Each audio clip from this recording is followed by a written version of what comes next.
Hello again, folks. Welcome back, and thank you for subscribing. Now, as you all know, Keir Starmer, our glorious leader, plans to bring in this insane digital ID scheme into Britain for all Brits and illegal migrants. They'll just be given a digital ID, by the way. This isn't anything to do with stopping them having work here or smashing the gangs or stopping all that stuff. It's nothing to do with it. They won't turn them back at all. They want more Labour voters, so they'll just give them a digital ID. It's that simple. So he wants to bring it in by 2029. It's still a few years away, but still. Hopefully it can be stopped by then. It's a ridiculous idea. The whole public is totally against it for obvious reasons. It's common sense not to have one, but then again, Keir Starmer doesn't have common sense, does he? But this morning he was on the news and he was saying that every time you can't prove who you are, if you don't have digital ID, you get fined 85 quid and you have to pay it to the private company who produce it. So I'm sure this guy is making it along as he goes. It just gets worse and worse. Which is cash cows for Labour. Income tax is about to go up thanks to Rachel Thieves and a misguided or ill thought out budget. We're paying billions every year, our hard-earned tax money, so they can spend it on their woke vanity projects abroad, home and abroad. It's crazy. They've done absolutely nothing for the British people. The only people in Britain, Keir Starmer and Labour have helped, are Muslim grooming gangs by having Jess Phillips on the inquiry, who's completely sabotaged the whole thing, so they're all going to get off. Militant tube train drivers who Starmer promised money to for their votes and their militant union, and Vladimir Zelensky, hundreds of millions of pounds in the Ukraine, and oh, it's just crazy. Oh, let's not forget the illegal migrants as well. Billions of our money propping them up as soon as they get here. Oh, not to mention tens of millions of pounds to Muslim communities to protect them from themselves. Yes, a mosque got arson attacked a few weeks ago. Everyone was blaming a white supremacist, but in fact it was a pair of Muslims. Go figure. So yeah, the latest is you pay 85 quid every time you can't prove who you are. So does that mean if you don't have a digital ID and you produce a passport, a driving licence, a veteran's ID card or anything else official you have, a birth certificate to prove who you are, then it doesn't work. So if it doesn't prove who you are then, why does it prove who you are now? Exactly.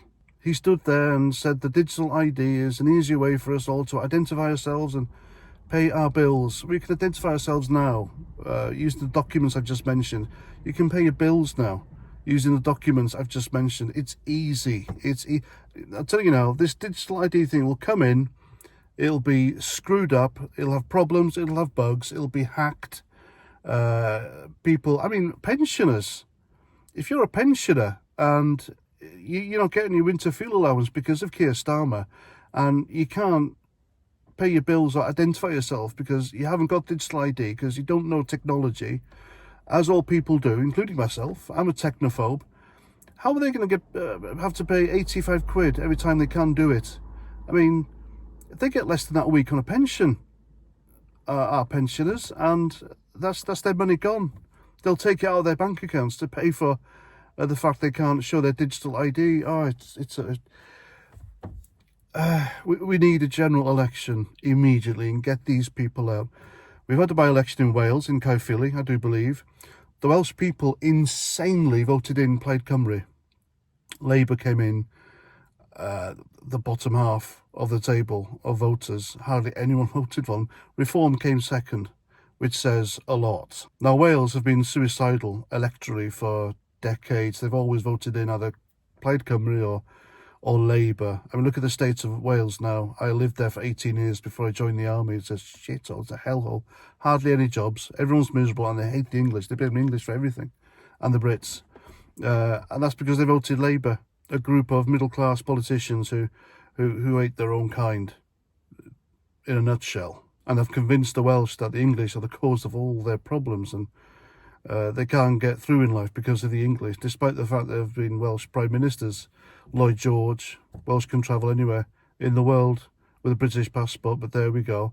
That's none of my business. But this proves that Labour are utterly finished in Wales now. If a a normally red socialist town like Caerphilly or South Wales in general won't vote for Labour, they're screwed. Absolutely screwed. It's a one-term party, one-term Prime Minister.